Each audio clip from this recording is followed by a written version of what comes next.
Praise the lord. దేవుని ఘనమైన నామమునకు మహిమ కలుగును గాక. ఈరోజు దేవుని వాగ్దానము. దేవుడు మీ ఎడల సమస్త విధములైన కృపను విస్తరింపజేయగలడు.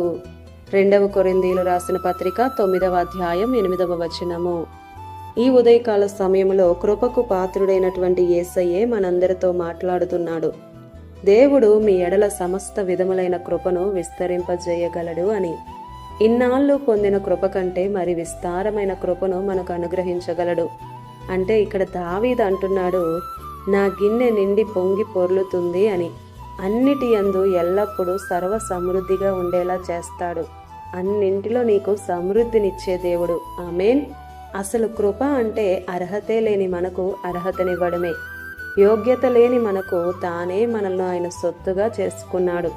1వ పేతురులో దేవుడు అహంకారులను ఎదిరించి దీనులకు తన కృపను అనుగ్రహించును అని. అంటే ఈ కృపను పొందుకోవాలంటే మనలో అహంకారం అనేది ఉండకూడదు.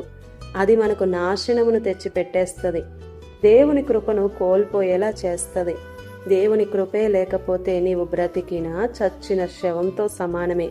ప్రార్థన చేస్తే దేవుడు ఆలకిస్తాడు. అదే ఎదుటివారి ఎడల దీన మనస్సు అనే వస్త్రం అలంకరించుకోకపోతే ఎంత ప్రార్థన చేసినా అది వ్యర్థమే.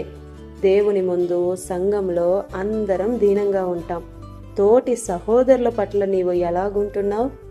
ఎన్నడూ నీవు అహంకారాన్ని చూపించుకో.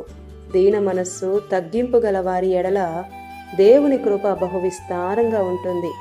దేవుని సన్నిధిలో ఎవరైతే కృపాసనం దగ్గరకు వచ్చి ప్రార్థిస్తారో వారు విస్తారమైన కృపను ఎల్లప్పుడూ పొందుకుంటారు. ఆమేన్. ఈ దిన వాగ్దానం మనందరి జీవితాలలో నెరవేరాలని కోరుతూ దేవుని సువార్త పరిచర్యలో మీ సహోదరి ప్రసన్న. God bless you.